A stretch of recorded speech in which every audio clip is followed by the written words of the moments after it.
In this video, you will learn how rock is broken or fragmented to facilitate excavation. In understanding how rock is handled on the construction site is important to all construction managers. Working with rock is far more expensive than working with ordinary soils. Unanticipated rock excavation can have a significant impact on construction budgets. In the context of a construction contract and its contractor payment provisions, it is important to understand how rock is defined.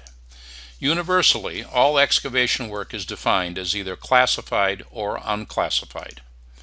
Classified excavation recognizes different material types and the cost to excavate them. What this means is that a classification of rock would provide for a higher level of payment to the contractor than common or ordinary soil excavation. Oftentimes, the engineer will designate a project as unclassified. This means that all types of excavation, including rock, will be excavated for the same single unit price. An unclassified project shifts all risk related to rock excavation and their costs onto the contractor. When excavation is classified, however, the specifications will always contain some language to define what will be measured and paid for as rock. Generally, this will be in terms of rock size, in the case of boulders, or the inability to excavate the rock with a stipulated size of equipment. Let's take a look at an example of a rock clause from an actual set of specifications. First, note that the rock must be in a solid formation, described as beds, ledges, or unstratified masses. Unstratified simply means that the rock is not in alternating layers with soil. Conglomerate is a term for naturally cemented deposits of boulders and large rock. Additionally, we see that individual boulders will be considered for rock payment if they are of a certain size, with different sizes recognized for bulk or mass excavation versus confined areas such as trenches or footings. Finally, it says that rock, as just defined, cannot be capable of being normally excavated with a certain minimum size of heavy equipment. And we can see in paragraphs 1 and 2 that such equipment is specified for both trench rock and mass or bulk rock.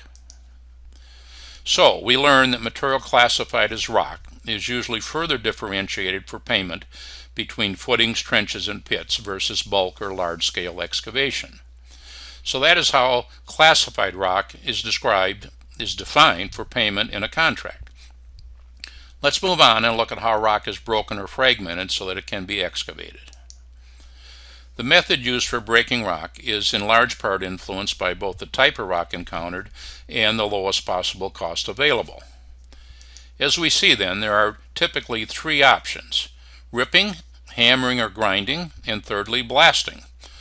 This depends on the type of rock, the location, and the potential cost. Just because the ripping or milling option exists doesn't mean that it can be cost effectively used with all rock types.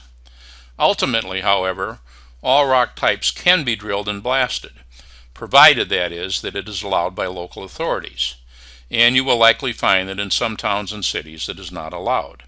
Let's take a closer look at some of these methods that we just mentioned. The first method was called ripping. This technique uses the larger size crawler tractors, which are equipped with one or more teeth that are lowered into the rock and pulled forward to rip or break up the rock a few inches at a time. This method is used for the bulk or mass areas we discussed. For working in footing and trench areas, there are special heavy-duty rock buckets that may be used. As illustrated here, we see how the blue teeth are staggered and especially pointed on the yellow bucket, and we also see the twin ripper teeth attached to the back of the other bucket shown to the right. Breaking the rock by these methods oftentimes works well if the rock is soft and in thin layers, such as some limestones. Our second alternative is hammering, sawing, grinding, or milling of the rock. Here is an example of a machine used to saw or grind rock in trenches. It operates pretty much like a giant chainsaw, which is lowered vertically into the rock as the chain rotates, and it cuts the rock into small fragments. The next machine in this group is a grinder or milling machine, which travels across the rock area and cuts a few inches at a time. This is a very slow and expensive process. Both of these machines have many cutting teeth which must be frequently replaced. Our final machine type is the hammer or hole ram. This is an attachment fitted on an excavator and powered by the machine's hydraulic system. It is a very common machine and can be used to break boulders, fracture small quantities of ledge rock, or as we see here, used to break oversized rocks into smaller pieces after blasting. Speaking of blasting, which is our third method of fracturing rock, blasting is a fairly extensive topic, so we will address that in a separate video. Let's take a minute to discuss some important considerations in any rock excavation program. The first is, how will the rock be utilized on the project?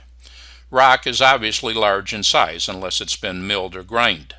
And in most cases, in order to use it on site, it will have to meet minimum size or gradation requirements.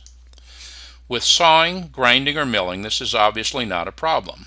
However, with ripping and blasting, it is difficult to control the size of the fractured rock. Usually a secondary breaking operation will be required, at least to some portion of the excavated rock volume. This is an added cost that must be considered. The usual tool for this secondary breaking work is the hole ram or hammer, which we saw a minute ago. Another option is the use of portable rock crushing plant. While far more expensive than the hole ram, it is sometimes possible to crush the rock for on-site aggregate use, such as underslab drainage fill, special backfill, or base rock under pavements. While blasting will be covered in a separate video, let's take a minute to consider some of the issues with any blasting program. The detonation of explosive will cause ground vibrations in a radius of some distance around the blast. The pre-blast structural surveys of adjacent buildings may be required, as well as third-party seismic monitoring of each shot. Another risk with blasting is fly rock or uncontrolled pieces of rock that become airborne as the blast detonates. The use of heavy blasting mats to cover the area of each shot is sometimes required to prevent this. Additionally, there are stringent regulations governing blasting in general, and it is not uncommon, as we mentioned, that blasting may be prohibited in some municipal areas. Regardless, blasting in urban areas is a disruptive process, one that often mobilizes nearby residents to protest. Public relations are an often overlooked aspect of blasting. Let's quickly summarize what we have just learned. First, rock is always more expensive to excavate than soils because it must be fragmented or broken. All materials to be excavated on a construction site will either be classified or unclassified. There is a significant contractor risk with unclassified excavation in areas of potential rock. Material to be considered and paid as rock, in the case of a classified project, will have to meet specific requirements as to the difficulty of excavation and the size of equipment used.